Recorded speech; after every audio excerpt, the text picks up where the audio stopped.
एक बार की बात है। किसी शहर में एक बड़े से पेड़ पर एक पक्षी रहता था जिसका नाम था सिंदूक। सबसे चौंकाने वाली बात यह थी कि उस पक्षी का मल सोने में बदल जाता था। ये बात किसी को भी पता नहीं था। एक बार उस पेड़ के नीचे से एक शिकारी गुजर रहा था। शिकारी उस पेड़ के नीचे आराम करने के लिए ठहरा।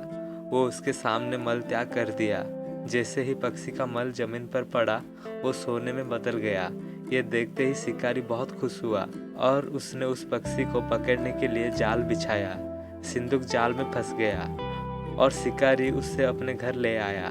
पिंजरे में बंद सिंदूक को देख शिकारी को चिंता सताने लगी कि अगर राजा को इस बारे में पता चला तो वो न सिर्फ सिंदूक को दरबार में पेश करने को कहेंगे बल्कि मुझे भी सजा देंगे।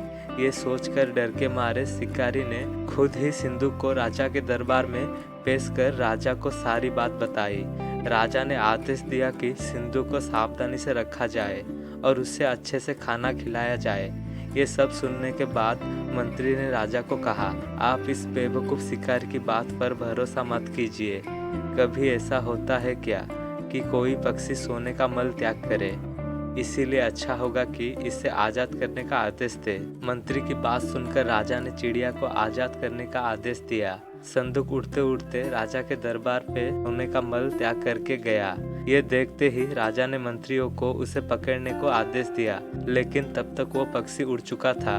उड़ते उड़ते सिंदूक कह गया, मैं बेवकूफ़ था जो कि शिकारी के सामने मल त्याग किया। शिकारी बेवकूफ़ था जो मंत्री की बात में आ गया। सभी बेवकूफ़ एक जगह ही है। ये कहते हुए पक्षी उड़ चला गया। दोस्तों, हमें इस कहानी से ये सीखने को मिलता है कि कभी भी दूसरे की बात में नहीं आना चाहिए और अपने दिमाग से काम लेना चाहिए।